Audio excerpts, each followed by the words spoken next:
The following program is brought to you by the number 5. Ladies and gentlemen, welcome to League on Lock, where we will recap all the action from World's qualification over the weekend. And yes, the theme was number 5, as you had 4 best of series with World's qualifications on the line, and all 4 of them went to a 5th and decisive game. Yes, there was a lot of Silver Scrapes being played, even though most regions don't play that song. It was absolutely insane, and we've got to start with the one that had the highest implications, because it was still a grand final for the summer split, G2 versus Fnatic, in a rematch of the second round of the playoffs, where G2 committed the reverse sweep against Fnatic. This is just the greatness of the new playoff format in Europe, where you get a rematch between these two squads. And it wasn't a reverse sweep, but Fnatic was up 2-1, and G2 did come back. And you know, in that 5th game, it was Syndra. You know, Fnatic put up a very competitive series when Perkz is forced to bring out that special pocket pick in a Game 5. He did it against SK Telecom in the semifinals at MSI, and he does it again against Fnatic. And really, up until this point, I think Reckless and Hylissang had been dominating that bot lane matchup throughout the majority of these games. But the Syndra pick is just... nobody's used to it. Nobody plays Syndra bottom lane. And obviously, Perkz and G2 did it absolutely to a T, perfectly. Perkz was great on the pick, and also a shout-outs to Mickey on that Thresh for engaging perfectly, always keeping Perkz safe on that pick, and really just playing that champion perfectly. The bottom lane stepped up in a huge way throughout the entire series. This was such an incredible series, so back and forth in every single game. Even though there were sizable gold leads on either side, some of these team fights, even when one of the teams was in a big deficit, they were coming away with wins. But it was Perkz getting the last laugh in that Game 5. And G2, I think overall, Caps underperformed in this series. Nemesis really held him in check in that mid lane matchup, and I think Bwipo outperformed Wonder in that top lane throughout. But one of the biggest differences was definitely Jankos, the MVP of the summer split.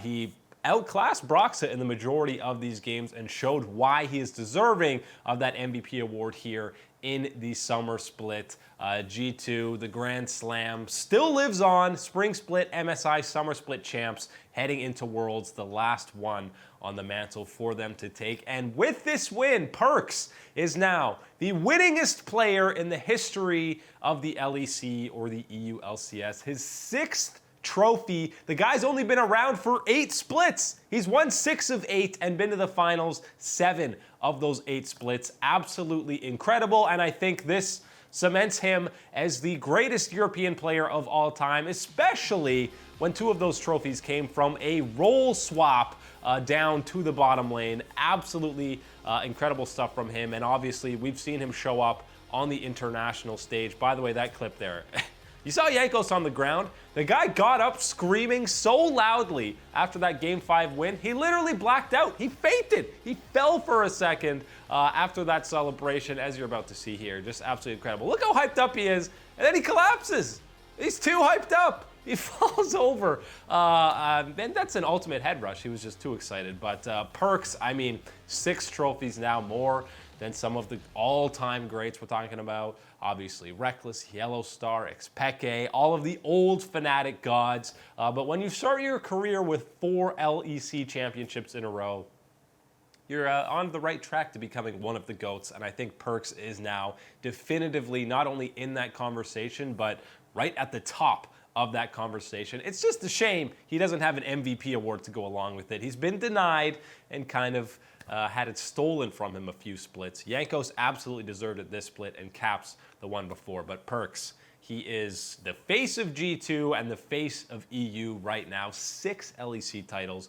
Absolutely incredible stuff from him. And now, if you're watching this series, you saw it peaked at 800,000 plus viewers across all the streaming platforms. I think this series goes down now as the best of all time in EU. Obviously, its main rival comes from 2015 summer, Fnatic versus Origin, and that one had all the storylines coming into it. It was Fnatic Gold versus Fnatic Black with Xpeke and Soaz going up against Huni and Reignover and Febivin, the replacements on Fnatic. That series was incredible. A lot of the games were very back and forth. You had incredible highlights, Reckless's Penta, and again, the storylines were huge. But this one, in 2019, every game was so exciting and back and forth. Again, even when there were huge gold leads, there were still plays being made to get the other squads into it. And obviously, the meta here in 2019, Fnatic and G2 both playing it to a T, and it's a whole lot of skirmishes and just super exciting to watch. And obviously, the storyline was even better this time because you have Caps going up against his former team, which is similar to what we had in 2015. But you also truly got to see the incredible change that we had from the playoff bracket here. And this is what it is at its peak, because you had that story of Fnatic going up 2-0 against G2 in their first meeting in the playoffs. Game 3 looks like they're gonna sweep the team that has dominated all of 2019. G2 completes the reverse sweep, and then Fnatic goes through the losers bracket, gets back to the finals, plays another incredibly competitive match against them, and again, they're up 2-1, and G2 wins two in a row to win back-to-back LEC titles. Heartbreaking for Fnatic. You saw the emotion that was there for Broxa and Reckless, falling short again. Luckily, they will be going to Worlds. But I think we're talking about this series as the best of all time in EU because of all the storylines outside of the Rift and all the action that we saw on the Rift. And these guys were all playing at a world-class level, and especially here in 2019, we know Europe truly is world-class, and that is why Fnatic, even though you lost 2 best-of-5s against G2, heading into Worlds, they should have tons of confidence. They still have some games here in the LEC. They are the final boss for the regional finals. It starts with Origin versus Splice. Winner plays Schalke. Winner of that will play Fnatic, and then the winner of that best of gets second, the loser gets third. So they're already going to Worlds. I think whoever they face in those finals, they will beat because they were absolutely competitive and had a huge chance to take down G2. G2 just has the greatest mental game on the planet right now because they're so for fun. They just love the game that much. But Fnatic should be confident going into Worlds because of how well they played and how well they matched up against G2. This is a team that we've had #1 in the global power rankings for the entire second half of 2019. These are the MSI champions, and they went toe-to-toe against them not once, but twice in a best-of-5 series. So they are well prepared for Worlds, and when they're going up against some of the other competition, I think this will only help them out in that run. And someone made a great point on Reddit that this G2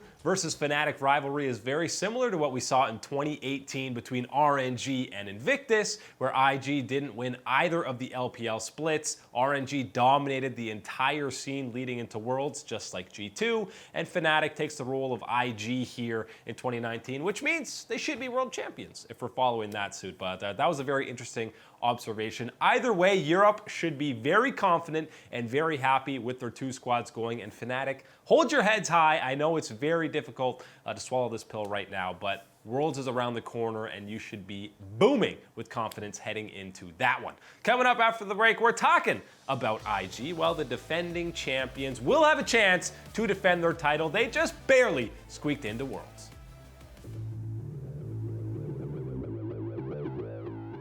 We have returned. It is League on Lock, where we go through the wrapping up of the LPL summer split. And let me tell you, Invictus Gaming, usually it's hard for world champions to defend their title because it's not easy getting to Worlds, especially in the competitive leagues that are the LPL and the LCK. And IG really took it to the very last minute to qualify, but they did get it done. First, it was 5 games against JDG, and then their series against Top eSports in that final. This was an insane series.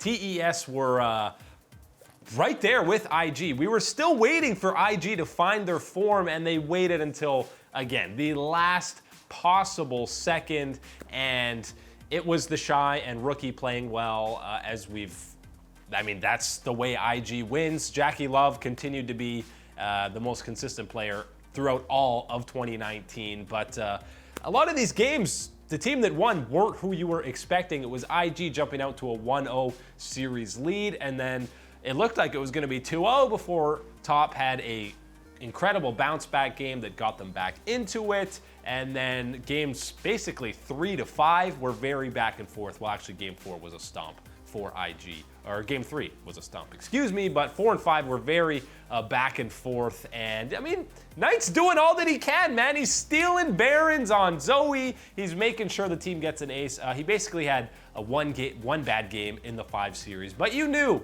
that throughout the entire playoff run for Top, it was Knight needs to play at an MVP level or they have zero chance of winning most of their matchups. But just look how close game 5 even was.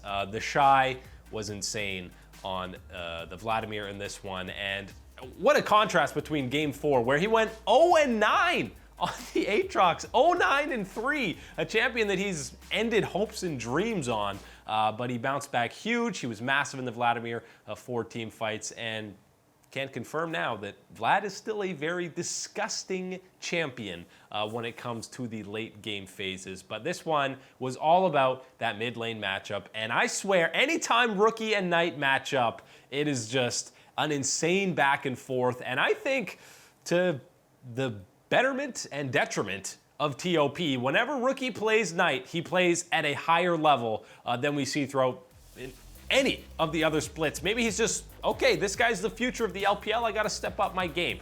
Because on the Kiana and LeBlanc in this series, Rookie really showed up in an absolutely huge way and completely carried some of these games for IG. And we know, again, Knight has had an incredible 2019. He is the future of the LPL, and he had some great performances in this series as well. We already talked about that Zoe, but Rookie just completely took over 2 out of the 3 games, really, that you were going to see IG win. And he's a guy that since he came back into the lineup, we haven't quite seen him to the level that we've expected from Rookie, which is one of, if not the best mid laner on the planet. And we saw glimpses of that, moments of that here in that series, and it's one of the main reasons why we're talking about IG going as that 3rd seed to the World Championship. And remember, because they won the World Championship in 2018 and because RNG won MSI in 2018, no plans for IG. So genius move by them to kind of sandbag to that 3rd seed. They don't have to go through play-ins, luckily for any of the teams playing in that play-in stage, because you know IG would absolutely wreck face unless they're playing Dashing Buffalo, because then it's going to be an issue. But they are going right to that main draw. And one of the most interesting roster moves, of course, is throughout the entire regional finals, no Ning. Ning did not suit up. He did not start any games. 10 games in a row that you saw Lian there in the jungle. And we know Ning is the ultimate coin flip jungler. He can get a World Finals MVP, or he can go 0-9 in a game and completely cost you it. So seeing Lian there was very interesting. There was no substitutions, even when IG was losing. And you saw how happy Rookie was after they won. First guy he was embracing was Lian. So 100%, I mean, Ning and or Duke are coming in as the subs, but it's going to be Ning as a sub. I think Lian is starting the majority of those games for Worlds, and unless he falters, I think we won't be seeing much of Ning at Worlds 2019, which is crazy because he was the MVP of the 2018 World Finals, but a little bit too much of the Tails kind of Ning that we saw in 2019, and that's why you see Lian, who was great. He was incredible throughout the entire series, and the synergy between him and Rookie, it's already there pretty much instantly. For the losing squad here, TES, Top Sports, they're not going to Worlds. They finished as that 4th seed. It's a shame because they are still a terrific team, and it's just how harsh Worlds is. Usually it's someone from the LCK and the LPL. That 4th best team in the region are still better than almost all of the teams that are at Worlds. They're still there. They could probably get out of groups if they're playing against non-LPL or LCK squads, but they won't be there. But the future is obviously bright for the squad. They had some issues. You might say they relied too heavily on Knight. I think if you're looking at 2020, do they need roster changes? Maybe you're talking about a support change because Ben was underwhelming towards the end of the regular season. And QQ, when he came in, I mean, he had his own ups and downs, but if you're talking about the other spots, I think Loken was great, especially in this series against IG. He stepped up in a huge way.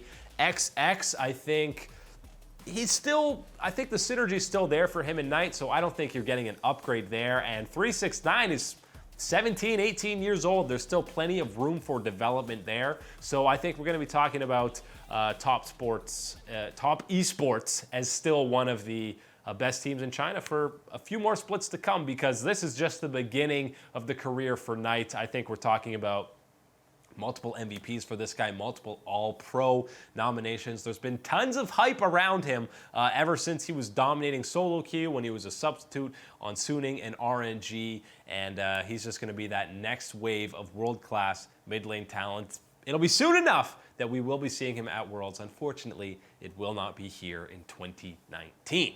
Coming up after the break, another year, another Worlds without TSM. But Clutch, man, they had a long journey to get there, and they absolutely deserved it. Welcome back, ladies and gentlemen. It is League on Lock as we wrap up the summer split in the LCS. The gauntlet days are behind us, and 2019, it's just a mirror of 2018 because no team solo mid at the World Championship. They were the final boss of the gauntlet. They just needed to win a best of against Clutch, who they had been able to study and watch not one, not two, but 3 best of 5s that they had played. You know what their picks are going to be. You know what their strategies are. And it looked great early on. 2-0 start, TSM. Wow, they might save their season and actually go to Worlds with Spica as their jungler. Nope, not the case. It is just another reverse sweep, which has been the theme of the LCS here in 2019. There's always been at least one majorly important best of series where we're talking about a reverse sweep, and this time, again, much like the spring finals, it was TSM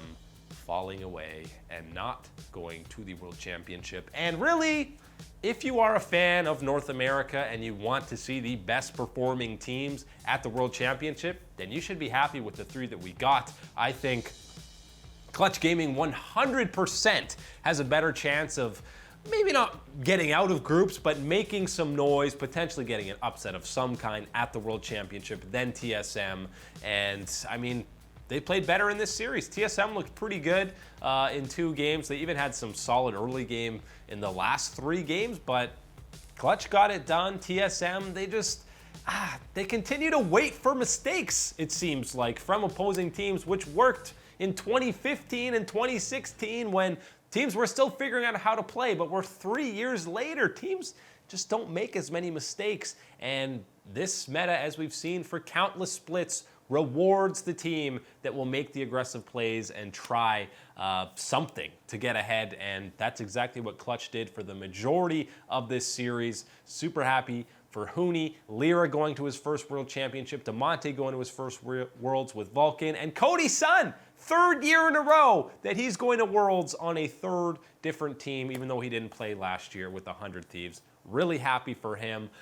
So TSM's not going there, but let's be honest, they had no chance of getting out at groups. If you're talking about Clutch at the World Championship, yes, they're the 3rd seed. They're going to have to go through play-ins. It's always stressful, especially if you are a fan of NA, because let's be honest, if there's any region that is any major region that's gonna come up short and not get through play-ins, more often than not, you're thinking about North America, even though usually it has been Cloud9 and you have some confidence in them. I think Clutch will get through. Do you have faith in them getting out of the group? Of course, huge implications on what the actual draw is, but I think they could take a game off pretty much anybody that's going to be at this World Championship, just because you know they will do some insane kind of picks, but you know that Huni, the team he's most excited to play against, he's got 2 former teams in Fnatic and SKT, but after their win against TSM, he was most excited to make sure that Coma regrets letting him go. I think I said last year when I was at Fox, like I really wanted to beat SKT and then make sure Coma be mad to his teammates or his player.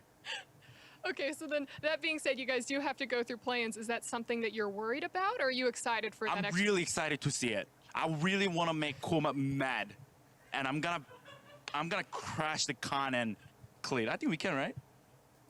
Yes, NA jungler and top best. And by the way, as of right now, assuming Fnatic locks up the second seed, which I think they will in the LEC, that group is possible, where you have SKT, Fnatic, and Huni on clutch, which would be absolutely amazing. I'd love to see him trying to style on his former teams. Clutch would be huge underdogs in either of those matchups. But Huni, 3 different regions he's represented at Worlds. Absolutely incredible stuff from him. And glad to see him back on that international stage. For TSM, 2 years in a row, not going to the World Championship after going to the first 7. The first 7 Worlds that ever existed, TSM was always there, not here in Season 9. So what do you do? What do you do with this roster? Well, I'll tell you what. It's probably 5 new players, 4 new players at least heading into the new split. I think Sven's probably going back to EU. I think you have to completely change this roster. There's so many issues that you've had, the whole Acadian debacle. I mean, anything with these junglers, it's been a big issue. I think top to bottom, you need a new coaching staff, you need new players. This organization needs a foundational reset from the bottom up, because this is not the TSM of old that's dominating North America, and there's so much pressure on this organization, and I think that's something that's going to change in 2020 because the expectations have just changed. Now it's going to be, I mean, playoffs and competing. We're not talking about TSM at Worlds anywhere. We're talking about TSM competing for an LCS title. I think this is the time that we see Bjergsen leave TSM. I think he needs, from a motivational standpoint and just to be rejuvenated in his career and avoid burnout, I think he needs a change of scenery. Whether it is in the LCS or going back to EU, I think there's a change of pace for him. I think Sven will probably leave too, because his TSM career has not at all lived up to the standards he set on Origin and G2. 2020 TSM will be entirely new look, or it should be, because they need some big changes. The final qualification over the weekend was that 3rd seed in the LCK, Damwon versus Kingzone. Kingzone really went on an incredible run here in the gauntlet to get all the way to the grand finals, all the way to a game 5 of those regional finals, but they came up short against Damwon. It looked like Damwon was going to close this out in 4, but Kingzone had a pretty incredible comeback to force the Silver Scrapes and that 5th game, but Damwon clearly a cut above in that 5th game, and they will be going to play-ins, which is very exciting. Not exciting for anyone going up against them. Imagine you're a wild card team that wins the OPL, or you win the Brazilian League, you're Flamengo eSports, and you say, great, who are we matching up against? Nuguri and Showmaker, who at times you were talking about the very best in their role, at least in the LCK. So I think Damwon is going to smash the play-in stage like we've never seen a team do before. I would be shocked and flabbergasted if they did not make the main stage at Worlds. That's all the time today for League Unlocked. My name's Eric. Thank you guys for hanging out as always. We'll catch you on the flippity flop.